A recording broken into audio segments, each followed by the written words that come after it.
Nahmaduhu wa nasta'inuhu wa nastaghfiruh wa na'udzu billahi min shururi anfusina wa sayyiati a'malina may yahdihillahu fala mudilla lahu wa may yudlil fala hadiya lahu asyhadu an la ilaha illallah wahdahu la syarika lahu wa asyhadu anna muhammadan abduhu wa rasuluhu la nabiyya ba'dahu amma ba'du faqala tabarakallahu ta'ala ya ayyuhalladzina amanu taqullaha wa qulu qawlan sadida yuslih lakum a'malakum wa yaghfir lakum dhunubakum wa may yuti'illaha wa rasulahu faqad faza fawzan 'azima. Allahumma la ilma lana illa ma 'allamtana wa anfa'na ala ma 'allamtana wa 'allimna ma yanfa'una wa zidna ilma rabbi shrah li sadri wa yassir li amri wa hlul 'uqdatam min lisani yafqahu qawli amma ba'du. Jemaah, bapak-bapak, ibu-ibu yang dimuliakan Allah, kita bersyukur alhamdulillah sore hari ini bisa kumpul di majelis ilmu, majelis yang didoakan oleh para malaikat. Kita mengharapkan lewat perantara majelis taklim di sore hari ini Allah berikan banyak kebaikan, Allah berikan ketentraman hati, kebahagiaan pada jiwa kita. Yang kedua, salawat serta salam untuk junjungan kita Nabi Muhammad SAW. Ikhwanifidin, bapak-bapak, ibu-ibu yang dimuliakan Allah, Ibnu Katsir ya salah satu mufassirin, beliau pernah menjelaskan di dalam Al-Quran ini ada dua dosa yang ancamannya adalah neraka yang dikhususkan, yaitu nerakanya diletakkan di jurang yang khusus yang sangat panas, namanya wail. Jadi nanti di neraka ada beberapa jurang yang terkenal. Di antara jurang-jurang jahanam itu ada namanya wail, ya, wadin fi jahannam, nama lembah di neraka jahanam yang Nabi mengatakan lau alqa ilaikumul hajar lam fajjarat bi syiddatil harrihi, yang mana kalau kita melempar batu itu 70 tahun baru sampai dasarnya dan akan pecah karena saking panasnya. Antum bisa bayangkan kalau perjalanan 70 tahun ya, itu berarti begitu dalam kedalaman neraka ini yang luar biasa. Dan ini ya Allah siapkan bagi dua golongan manusia. Yang pertama ya dengan sebutan wailul lil musallin, yang kedua adalah wailul lil mutaffifin. Pertama orang yang sholat tapi sholatnya itu lalai atau ghaflah. Artinya sahun itu para ulama artinya ghafilun, ya, melalaikan. Yang kedua yang diancam dengan wail itu ayatnya adalah wailul lil mutaffifin, orang yang curang. Baik ya, nanti kita kaji beberapa golongan ini. Yang pertama, orang yang diancam dalam ayat tadi, kata Ibnu Katsir, yang diancam dengan neraka khusus itu adalah orang yang sholat tapi sholatnya itu sahun, yaitu lalai. Lalai itu bukan lali, lali kan lupa kira kelingan. Lalai kuwi nyepelekke ngerjakan sak karepe, ya pokoknya melanggar aturan syar'i yang dilarang, ya di tekad. Misalnya kalau sholat itu pakaiannya harus menutup aurat, itu ya klambine nggak memenuhi syar'i, ketat-ketat atau ngampret-ngampret kayak gitu, itu kan banyak tuh itu. Ya mau kaos tok ngono kuwi masih budunge ketok, pas rukuk ngono kuwi kelihatan, kemudian tahiyat akhir ngono kae. Wah, itu salat-salat yang kayak gini nih, atau mengerjakannya dengan cepat, tidak tumakninah dan sebagainya. Seorang ulama, Sufyan Ats-Tsauri, ya, beliau menjelaskan tafsir dari sahun dalam ayat yang terkenal wailul lil musallin alladzina hum an salatihim sahun. Ada neraka wail bagi orang yang salat tapi salatnya lalai. Di situ beliau mentafsirkan ada tiga arti dari sahun atau lalai dalam sholat tadi. Yang pertama apa? Bentuk dari melalaikan sholat itu adalah yu'akhirun. Tafsirnya sahun ay yu'akhirun, menunda-nunda. Jadi mengerjakan sholat tapi modelnya ditunda, tidak pas pada waktunya. Misalnya Allah nentukan sholat duhur itu jam 12, asar jam 3, maghrib jam 6, isya jam 7 misalnya. Kan itu bisa berubah-ubah, tapi dia mengerjakan itu ditunda-tunda, tundur-undur modelnya. Mengerjakan duhur meh asar meh maghrib. Banyak tempat, bahkan pondok pesantren loh. Saya pernah mampir pondok, itu sholat asar jam 4:30 coba. Itu pondok pesantren, santri-santri ini, sak gurune barang. Saya bayangkan dia ora paham tentang menunda-nunda, mengundur-undur sholat itu termasuk ancamannya berat ngono apa piye. Bahkan ada yang itu malah jadi rutinitas. dari kesatuannya bikin kesepakatan. Pokoknya sekampung itu sepakat nggih, mangke salate asar jam 5 kurang seperempat gue ngono masalahe oleh nyambut gawe ben rampung sisan ngono kuwi. Emangnya bisa nunda salat gara-gara pekerjaan. Bahkan kalau wong umum ngono sik rada masuk akal jenenge ra mudeng agama. Lah iki kelas pondok ya sampai bikin kesepakatan, wah sepakat gue salat isya jam 8:30 ngono kuwi apa jam 9 kurang seperempat. Itu rutin terus. Kalau sesekali Pak, kalau sesekali misalnya karena ada waktu tertentu, misalnya contoh pengajian ba'da maghrib gini ya, itu sesekali sholat isya rodok ditunda, itu boleh. Syaratnya apa? Syaratnya sesekali. Terus yang kedua, itu khusus isya, selain isya nggak boleh. Walaupun alasan repot, alasan penting, alasan bingung kayak apapun, sholat nggak bisa ditunda. Oh, jamannya kok gara-gara mantu, wong perang saja ketika waktunya sholat tetap kan kudu sholat. Coba antum mengerti ketika terjadi perang itu ada syariat namanya sholat khauf, sholat ketika kondisi perang. Berarti walaupun perang itu disuruh tepat waktu sholatnya dan harus berjamaah. Padahal ketoknya jenenge genting, bingung, repot itu ngalahke apa namanya perang ketoknya nggak ada tuh. Antum sak repot-repotin nek karo perang niku repot pundi? Kan perang itu resikonya nek enggak bunuh dibunuh, fayaqtulun au yuqtalun. Kalau enggak terbunuh ya dibunuh. Lah ini kita nggur gara-gara sepele misalnya repot banget iki lagi jagung ngono misalnya. Gara-gara jagung ditunda salatnya. Ya Masyaallah, makanya menunda salat ini termasuk dihukumi lale atau sahun. Ya, itu ancamannya berat gitu ya. Ngeten lho Pak, jenengan ngerjakan sholat di awal waktu apa ditunda apa diundur kan ya padha wae gitu. Jumlah rakaate ya padha, kesele ya padha, bacaane ya padha. Emangnya nek ditundake terus rakaate dadi sithik ngono apa piye? Apa bacaannya dadi dikurangi? Nek awal waktu ngono ki Fatihah karo surate kudune komplit ning gandeng ditunda-tunda ngono ki Fatihah separuh kan ya padha wae to. Mengerjakan awal apa akhir kemudian iku kesele padha, bacaane padha ning pahalane iku lho bedane ada. Kalau sholat tepat waktu pahalanya gede banget. Nabi mengatakan ketika ditanya oleh sahabat, ayu amalin ahabba ilallah, amalan apa yang paling dicintai Allah? Nabi mengatakan as-sholatu ala waktiha, sholat tepat waktu. Tapi kebalikannya kalau ditunda, padahal dia juga mengerjakan capek, ya toh, itu nggak dapat pahala, masih kena ancaman bahkan berat itu. Tuh tafsir yang pertama. Yang kedua, makna dari melalaikan sholat atau sahun dalam sholat yang ancamannya wail itu tadi, itu artinya ghafilun. Ghafilun itu ghaflah. Ghaflah itu ya pokoknya sekedar menggugurkan kewajiban ngono tok. Penting sholat ngono mbok carane piye, mbok ngikuti petunjuk apa ora. Semua yang dilarang dikerjakan dalam sholat. Misalnya Nabi melarang sholat itu pandangannya ke atas ya atau pendilang-pendiling itu ternyata dia sholatnya ya gembelengan mripate nontoni jam karo tulisan sik mlaku running tag ngono kae. Mana nek tulisan mlaku ki mbok aja ngarep diwaca ni wong salat ngono wae ya to.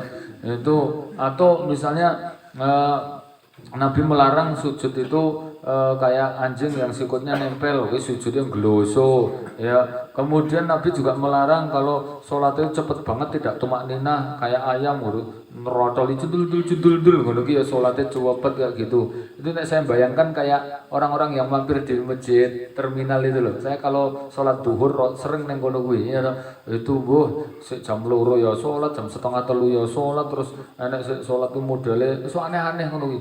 Modele bakul-bakul untuk tukang loper kan mampir kabeh do sholat. Tapi carane sholat itu loh, enek sik cepet banget, enek sik ya tadi kaosnya ya sampai geger perutnya aja kelihatan. Wong sholat kok modele ketok lho enek ya.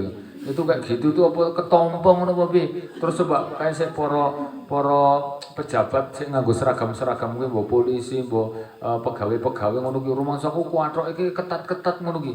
Nek pas ngadeg mungkin rada longgar, bahasan rukuk ngono kan yang ngeplek. Pokoknya sujud wah medet kayak ngono kae. Masih garit-garite ketok. Itu kalau sampai kelihatan gitu, ini termasuk pelanggaran karena itu dihukumi sholat menghadap Allah Ta'ala dalam keadaan telanjang.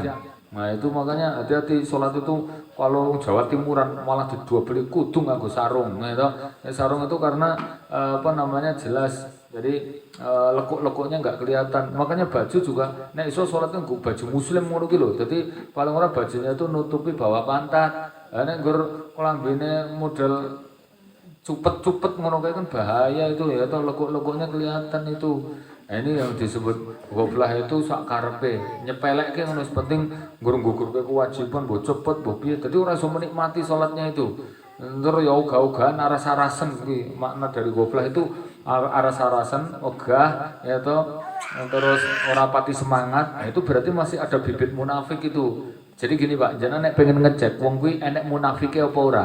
Iku aja ditonton kok tampilane, walaupun tampilane nganggo jubah, nganggo sorban, jenggote dawa, ya toh, tapi walaupun ketoke bathuke ireng toh, tapi nek modele salat ki aras-arasen nggur telat wae, nggur masbuk wae, itu berarti masih ada bibit munafik. Kenapa? Karena ayatnya gini, Allah mengatakan innal munafikin idza qamu ila shalah qamu kusala. Orang munafik itu ya kalau di perintah Allah kon ngerjakan sholat, kok muku salah, yang ngerjakan tapi sholatnya aras-arasan, wegah, endolen-dolen. Jadi ngerjakan ku ya penting dilakoni ngono ku milih nang pojok dhewe, telat terus, wis telat ngomboleh dhisik, ora nganggo tikir, takbir ku ya jenenge telat ki ngono kuwi mesti mulih dhisik ngono. Nah, ngedang-dangi masalahnya.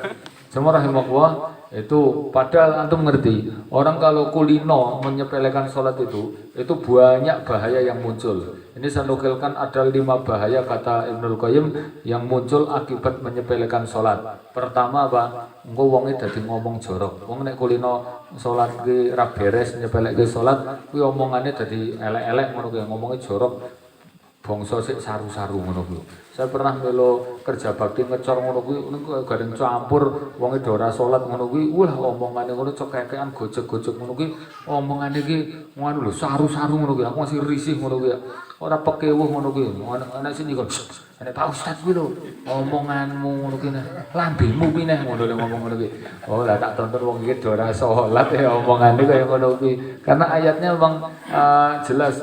Kata Allah, ya inna sholat tanha anil fahsya. Sesungguhnya sholat itu mencegah omongan kotor, Pak. Coba cah nom-nom sik sholat ora beres omongane lak kasar-kasar ngono kuwi. Nyeluk koncone ngono dicok ngono. Koncone kok kaya ngono. Sosok ro bapak yang ngono kuwi wani getak, wani kasar ngono kuwi. Oh cah saiki cah SMP ngono kuwi. Saya ngerti, Pak. Wong deket rumah saya itu ya ada bocah SMP ngono kuwi. Apa orang mangkat menang atau mbak getaki karo mboke masyaallah kata-katanya itu kotor kasar itu ternyata memang sholatnya nggak beres. Yang kedua ini bahaya ketika orang itu nyepelekan sholat apa itu dia nanti akan terjerumus dalam kemungkaran. Mungkar itu ya dosa-dosa yang melanggar syar'i, nyolong apa maksiat, kemungkaran itu loh dilakoni yo gaple yo macam-macam. Karena sholatnya nggak beres, ya toh. Terus yang ketiga, ini kalau sholatnya nggak beres, ngamuan. Nah, ngamuan. Coba jangan tonton sih ratau sholat ora. Wonge hawane guru nesu wae pulatane ratau api. Karena ada ayatnya bahwa sholat itu menjadikan hati lapang, sabar, wasta'inu bisabri wassalah. Jadikan sabar ya, dengan sholat sabar. Nah, itu memang berarti berpasangan, Pak. Terus yang keempat apa? Ini bahaya kalau sholatnya nggak beres itu ternyata ya nanti akan kecanduan pornografi. Orang itu nek sholatnya ra beres, kuwi akhirnya senengane nonton sik jorok-jorok ngono kuwi. Jadi acara dangdutan ngono kuwi wah langsung dhisik dhewe ngono kuwi. Ya toh karena tadi sholatnya enggak beres, ngerti wong wedok tandangane gilani ngono malah mentiling mripate seneng banget ya. Yo kok ngarep dhewe ngono ya toh. Nonton HP ku bangsa sik wong wedok sik tandangane gilani ngono kae. Kenapa? Ya karena memang ya sholat itu bisa menahan syahwat. Kan ayatnya abda'us sholah wa taba'us syahwat. Orang yang menyepelekan sholat maka dia kecanduan syahwat. Antum lihat deh, tonton aja orang-orang sih sholatnya beres ngono kae gitu. Cah SMP SMA sik ora gelem sholat kae kerjane ngurcek kayak nang pinggir dalan ngono ki tibake kowe nek nonton HP sewong iki nonton HP ki nonton apa coba nek ora nonton maksiat ngono kuwi.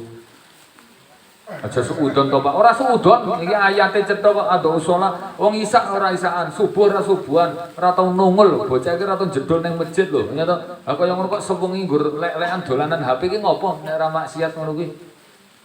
jenengan kita emang bela wong kaya ngono to. Aku ki jelaske apa enek ngono kuwi. Masalah enek lho. Aku jelaske kaya ngene iki. Jenengan padha nuduh insyaallah lho. Nek anak kula insyaallah apik ngono ki. Jenengan ngerti apik kok ndi? Wong salat ra tau ketok. Nek jenengan pengen ngerti ukuran bocah niku apik napa ora? Itu Nabi wis ngasih tahu Pak, ukuran bocah niku nek apik itu patokane salat. Karena dalam hadis Nabi mengatakan ya toh, inna khairu a'malikum as-shalah. Sesungguhnya ukuran kualitas amal ditonton dari salat. Ya kalau salatnya apik liyane insyaallah apik. Fa in saluhat faqad aflaha wa anjaha. Tapi nek salate ra beres liyane rusak kabeh. Itu rumusnya kayak gitu loh, ya toh. Maka walaupun bodine kaya ketoke sopan halus ngono ki nek salate ra beres ki mesti ra beres bocah kuwi. Kebalikannya walaupun ketoke mungkin kita ngerti bodine rapati meyakinkan, tapi nek salatnya itu terjaga, insyaallah itu masih bagus itu loh. Itu ya. Jadi banyak risiko-risiko yang muncul. Baik, kita lanjutkan tafsir dari menyepelekan salat yang ketiga, bentuk dari sahun atau menyepelekan sholat yang ancamannya wil itu apa? La taqumu bil jamaah. Untuk bapak-bapak tidak mengerjakan sholatnya berjamaah di masjid. Karena sebetulnya gini Pak, tidak ada alasan untuk bapak-bapak sholat yang rumah ini asli tidak ada, kecuali memang sakit atau hujan itu loh. Nah ini jane sudah sering saya sampaikan tapi tak balen-balen nih, masalahnya ada loh Pak, kelasnya aktivis, bahkan wong yo sering ngisi pengajian. Tapi anehnya itu loh, ora tau nek daftarin yang masjid kok masih jamaah kono tekok. Kayak ustaz lagi salatin yang di apa nang masjid ngene jenengan to Pak. Ora iki ngono. Ane ngisor ora iki ngono. Mungkin nek dhuwur asar apa ngono pas nang gal apa piye ning mosok nang gal ora boleh, mosok salatin nang Tegalan ngono kuwi wong masjid yo cedhek. Oh paling ngisi pengajian ngono ngomong ngono. Ya pengajian mosok subuh pengajian, mungkin nek Jumat barokah apa Ahad ngono iya. Lah ning niki anu lho Pak, subuh ki ora tau nek gambare lho Pak nang masjid kuwi. Kalau saya Sunan Rasa Rebo Kemis ngono ki ya tok ora tau enek lho. Kecuali nek dikon ngisi misale subuhan lagi jedul lho wong e kuwi ngono kok. Oh alah atibake memang anu ya tok arang-arang ning masjid. Oh kowe nek zaman ben zaman Nabi enggak boleh ngambil ilmu kepada orang yang salatnya enggak baik. Itu kalau Ibnu Sirin mengatakan gini Pak, inna hadal ilmu huwa din falyandur min aina ma'khudahu. Sesungguhnya ilmu agama ilmu agama itu bagian dari din, dari agama. Maka kalau kamu ngambil ilmu, tonton pemiliknya. Kalau Imam Bukhari mau ngambil ilmu, ngambil hadis ke seorang ulama, kuwi dintelise. Wong salate nang masjid pura. Lah kok apa ulama ahli hadis sik mau diambil ilmune orang jedul nang masjid. Ora sida dijogo ilmu enggak jadi ngambil. Gitu ya. Coba rahimahullah. Jadi itu untuk yang pertama ya, yang ancamannya wail adalah orang yang sholat tapi modelnya menyepelekan. Yang kedua, ini golongan manusia yang diancam dengan wail adalah orang yang curang. Ya, wailul lil mutaffifin. Tadi musallin, ini mutaffifin. Curang ya. Gimana curang itu maksudnya? Curang itu pengen haknya terpenuhi, tapi kalau kewajibannya dikurangi. Kan ayatnya alladzina idaqtalu 'alan nas yastawfun. Kalau dia minta takaran dari manusia pengennya kebek. Nek untuk dulunya tuh karepe kebek. Wa idaqaluhum 'ala wazanihim yuksirun. Tapi kalau timbangan untuk orang dikurangi. Jadi modelnya nek untuk wong liya kuwi kewajibannya dikurangi, tapi untuk dirinya hake karepe dikebeki. Kuwi jenenge pokil. Nek basa Arabe mutaffifin. Mutaffifin itu curang. Curang itu ya karepe haknya terpenuhi. Nah, curang ini ternyata dalam ayat tadi itu bentuk curang tidak hanya dalam urusan jual beli. Ya, ini dijelaskan oleh Ibnu Katsir at-ta'fif, orang yang curang ini untuk 3 golongan. Pertama curang fil ahliyah, curang dalam urusan keluarga. Yang kedua ya curang dalam urusan muamalah atau transaksi jual beli. Nah yang ketiga adalah curang fil miros dalam urusan warisan. Nah kita kaji ini. Jadi ini bentuk curang itu ada 3 model. Pertama curang dalam rumah tangga. Ternyata ada jenis pasangan rumah tangga baik suami atau istri yang dihukumi curang. Gimana bentuk curangnya? Ya kalau suami dia nuntut haknya dipenuhi. Misalnya hak suami itu dilayani, ditaati, dijaga kewibawanya itu hak suami memang. Ya, tapi dia nggak memenuhi kewajiban. Ora gelem nafkahi, ora gelem bimbing, Aja meneh kok ngajari oleh wong ngeterke ngaji lho ora gelem. Aja ora ngeterke ngaji, dipamiti ngaji ngono ora ikhlas kok. Titan wong ngaji pancing lawang ngono. Lho mojang ngaji, apa meneh ngaji karo cah blogong kae. Joglo. Titan ngaji nang joglo kae. Masalah aku ngerti, ciri-ciri wong radikal karo teroris ngono ki kaya bangsane Azri kae ngono. Masih nunggu joglo ki ora ngono kae nek kasus kae iki. Ngono wae. Kuwi wong tukang gembosi kaya ngono kuwi. Iku kaya ngono kok kemudian pengennya ditaati coba. Itu curang itu dia pengennya memenuhi haknya dipenuhi tapi enggak memenuhi kewajiban. Gitu loh. Pengennya ditaati wae ngokon-ngokon tapi dia nggak pernah mau bimbing minta dilayani terus ya toh kon mujiti kon ngotos ke wedang kon nglayani nang kamar kon opo ning ora tong kei dhuwit ngerti ora wong wedok tugase ngopo to jane bar nyapu isa-isa mbok ngotos ke kopi ya toh wong lanang mbok pijiti ngono ora ndek dhuwit tok Pak ora ndek dhuwit wong wedok piye to jane ora ndek dhuwit lah ora kok kei kok. Lho, ora kei iki. Ngutang. Ngutangnya apa? Ya kayak kok minta dilayani itu curang model-model kayak gitu tuh, Pak.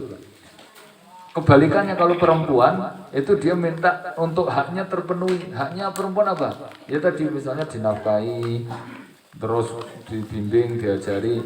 Nah anehnya ada perempuan itu minta dinafkahi terus liane nggur njaluk dhuwit wae, melek moto liane dhuwit wae. Tapi anehnya nggur kon ngetuske wedang ora gelem, ya to tur pasar karo bojone malah bentak-bentak. Dhuwit wis dikeki, gaji kabeh dibroke, ya to glodhak kowe dhuwitnya pengen kabeh ngono kuwi. Saking oke dhuwit atusan-atusan mak glodak lho dhuwite kuwi. Emberan no dhuwite kuwi, kaya bojone kabeh ning nggur kon ngetuske wedang ngono gaweke kopi to. Piye? Kopang kopi. Ya dhewe. Wis kaya ngene iki. Wong wedok ancamane berat lho iki kaya ngono kuwi.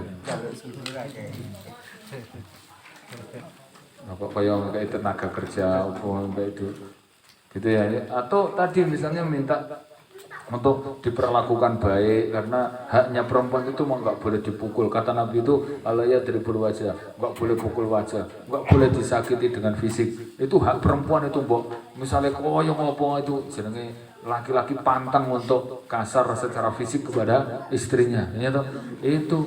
Tapi kemudian dia minta dituntut untuk maksudnya dia nuntut untuk dipenuhi haknya, nggak boleh dikasari, diperlakukan baik, tapi dia nggak bisa menjaga kewibawaan suami, nggak bisa menjaga kehormatannya. Nah itu curang yang pertama ya keluarga. Nah yang kedua ini curang yang kedua ini dalam urusan warisan. Hati-hati dalam urusan warisan, ini berat banget dalam hadis itu bahwa satu jengkal tanah yang kita ambil milik saudara maka nanti akan dikalungkan pada hari kiamat. Bahkan sampai kita itu berani geser patok walaupun guru sidik biang toh alah berkaca sekilan orang ada sekilan peng 100 meter ya toh oh itu berat banget itu ya toh dalam hadis laknatullah alaman ghayyara manaratul ard betul-betul laknat Allah akan turun bagi orang yang berani geser batas tanah. Makanya walaupun kecil itu jangan sampai ada hak saudara yang keambil untuk diri kita. Nek kepepet podo-podo ya resiko itu bane antum sik ngambil mendingan awake dhewe rodok dipukuli sithik sekarep yang dosa dhewe ngono. Misale ukurane ngono kuwi di sedulure ki ra patek pinter apa dhewe ora sekolah ngono kuwi terus ki sik pinter ngono kuwi malah ngapusi nggone Mbak Yune ngono kei puncrit dhewe ngono terus kok sik awake dhewe gandeng sik ngurusi mangkut jualan kabeh ya ta. Terus ning kedung rodok di gecehke iki mumpung enek prona langsung daftarke kabeh le ngukur ngono iki semene iki jatahku iki. Lah kok Mbak Yune mboten dadi sertifikate. Lah kok aku ning kene. Lah kok aku ngrentek sak ubrit. Sing iki wis adil ngene iki pokoke iki jatah aku le wira-wiri lho yu ngono iki terus tambah aku le ngopeni simbok kaya 2 tahun lho iki jatah sak pojok kono kae ngono kuwi. Lah kok ngopeni mboke barang itu jatah warisan dhewe sertifikate dadi loro. Walah. Ning udah wong kene lho iki aku cerita wong rada adoh lho iki. Mana wong kene nek sik tersinggung kuwi ancamane neraka lho itu. Ya toh, antum ngerti bahwa dalam hadis itu Pak, ada dosa yang disegerakan adabnya di dunia. Apa itu? Al-baghyu, merampas hak milik saudara. Yang kedua, akul walidain, jahat sama orang tua. Makanya dua dosa ini segera adabnya, langsung dibayar cash di dunia. Orang nunggu yang akhirat itu langsung spontan. Kata Nabi, dzunubani kabirani yu'adzibani uqubatu ma fid dunya. Dua dosa yang disegerakan adabnya di dunia sebelum nanti dihukum di akhirat. Jadi nang akhirat sih dihukum meneh, nang donya wis ngrasake sik. Apa itu? Al-baghyu, ngerampas milik saudara.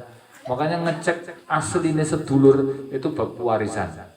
Ada keterangan dari Ibnul Qayyim itu kaifa tu'raf mi'adun nas. Bagaimana cara ngecek aslinya manusia? Kan saiki mong palsu toh. Ya toh, titik dipalsu, sendal eger dipalsu, terus apa HP palsu, kabeh do palsu ngono KW ori ning tibake KW ngono akeh. Lah ternyata antum nek pengen ngecek asli sik ori tenanan, suami sik ori, istri sik ori, sedulur sik ori, original asli itu ada ukurannya. Jadi kalau kaitan saudara itu kata Ibnul Qayyim kaifa tu'raf ya tu'raful ikhwa ya fil miras kata beliau dalam urusan warisan.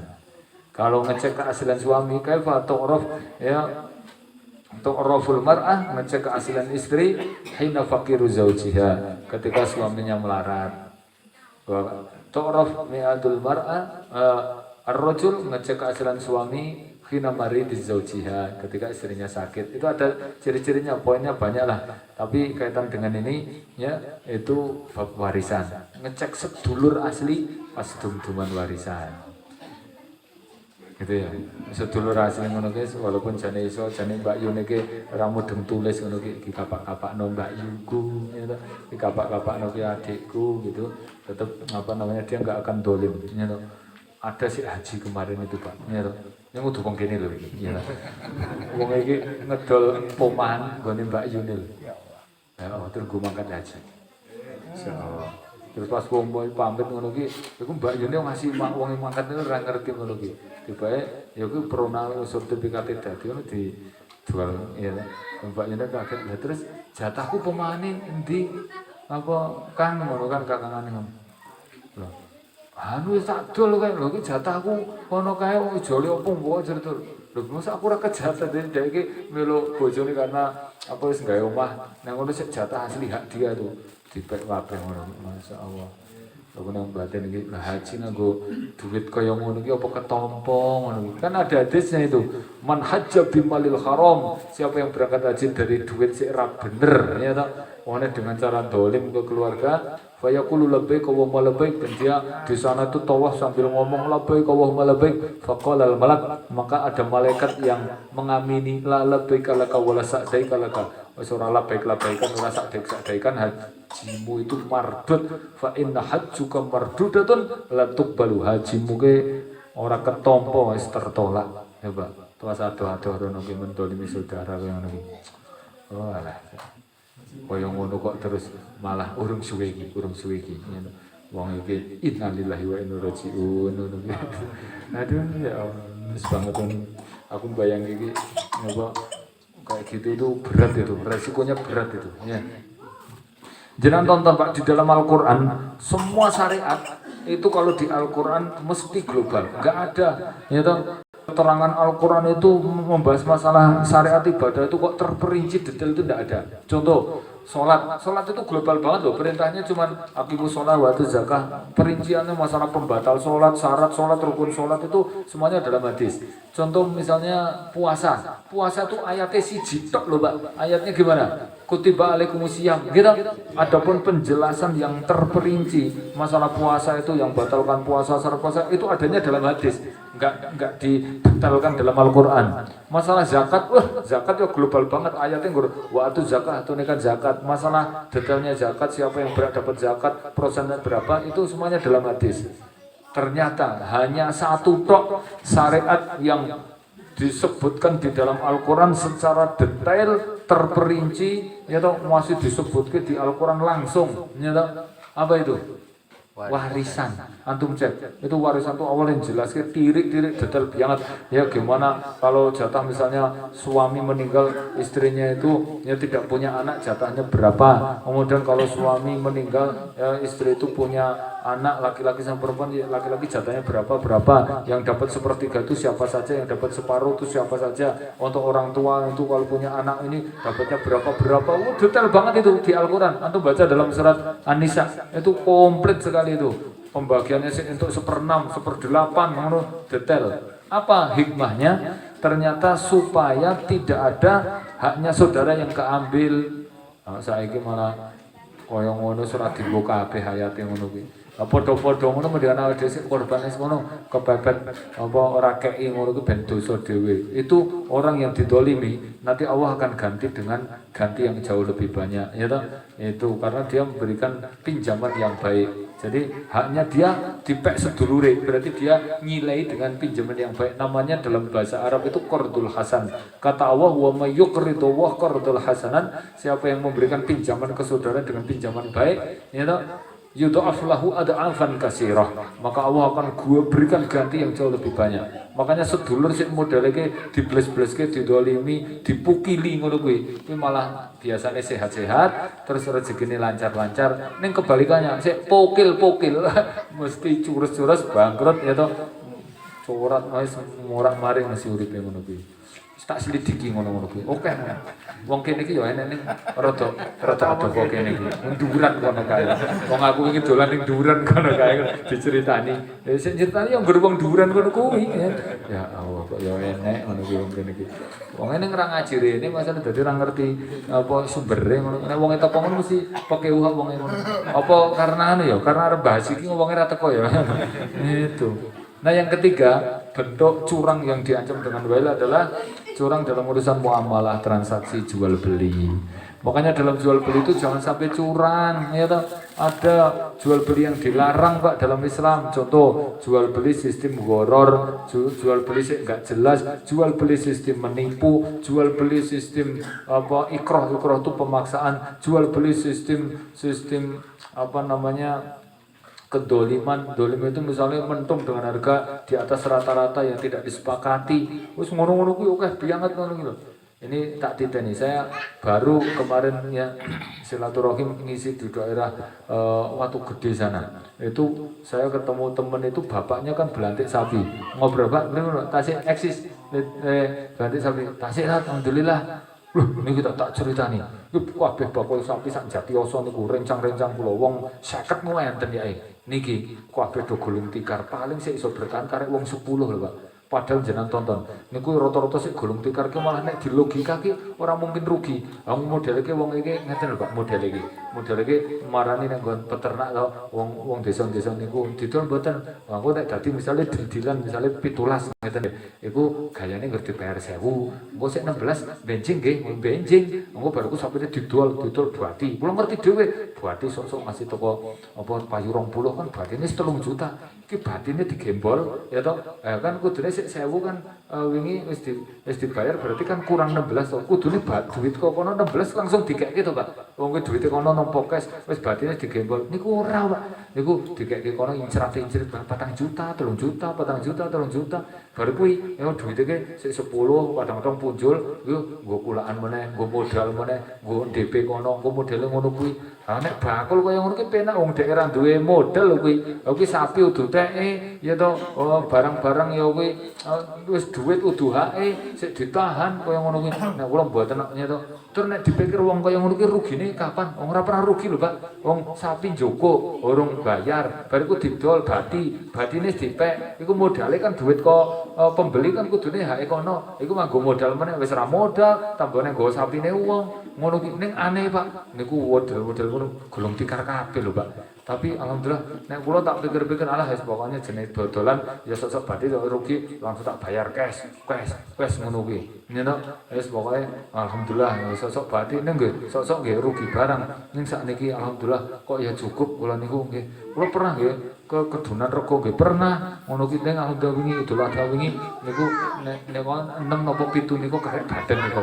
Niku alhamdulillah. Niku apa badan lumayan niku meh 100 ya tat niku. Alhamdulillah. Niku Masalahnya enten lho sik. Wong iki wani dinyang 19 lho. Nek kula nonton rawani iki 19 iki. Paling pol nek kula ki 17. Tak nyang 17 ngono ki. Kok nek wong iki malah kek ki aku lho. Padahal wis dinyang 19 lho ora kek ki. Kula wani nggur 17 tetep mboten nonton jenengan mboten napa-napa. Tong mriko niku incrat-incrit nang 19 masih setahun durung mesti dibayar ngono. Akhirnya ngeten niku. Itu dolen lho Pak kayak gitu itu. Model jual beli curang, timbangannya diganjel. Itu kan karepe nek dhewe kebek ning nang wong liya apa dikurangi loh gitu itu. Wah, itu model-model yang dilarang ini bahaya. Itu curang-curang kayak gini ini ancamannya berat. Kita tuh serasa ambisi kepencut dengan banyaknya duit nek ora berkah. Karena mbok antum entuk bati akeh, nek ora berkah kuwi langsung dicabut keberkahannya nanti tak ora cukup. Antum dodol, mbok lancare kaya ngopo, mbok kemungkinan ki ora mungkin rugi.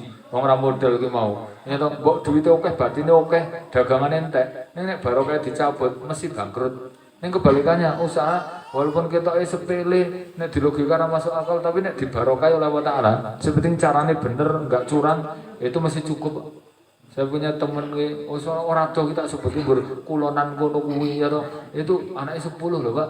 Padahal dodol some kaya ngono kuwi nyatane cukup lho ora diutang. Nah, kebalikannya lanang wedok ora duwe anak gaji full ya mungkin 18 juta gajine wong loro kuwi wong pegawe bonafit kabeh tapi ya itu nang bank konvensional sing praktek riba lanang wedok kuwi ora duwe anak lha kaya ngono ki ya aset ketoke akeh itu mobil omah pirang-pirang kok utang akeh biyanget basan kabeh utange ditutup ngono kuwi karena tobat wonge dientek-entek riba ngasih titik paling berarti wonge ora kuat ngono kuwi akhire didol kabeh ada di gelandangane yang wis ora ndek apa-apa. Saya bayangkan itu duitnya kemana? Ora duwe anak lho. Gaji meh 20 juta wong loro ki entek kemana coba duitnya itu? Nah misalnya teman saya itu dodol some duit entek lho anake 10. Termadange oke lho anake iki madang wae lho kan. Cah cilik-cilik ngono wae. Patut orang nganggur wong saya ke rumahnya aja nggur karo kerupuk ngono. Enak lho Pak, enak lho Pak. Karo kerupuk tok. Masa ngasih koyo arep tak video ngono kae. Gitu ya. Hiru dakwana alhamdulillahirabbil alamin. Subhanakallahumma wa bihamdika asyhadu an la ilaha illa anta astaghfiruka wa atubu ilaik. Wabillahi taufiq wal hidayah. Assalamualaikum warahmatullahi wabarakatuh. Waalaikumsalam warahmatullahi wabarakatuh.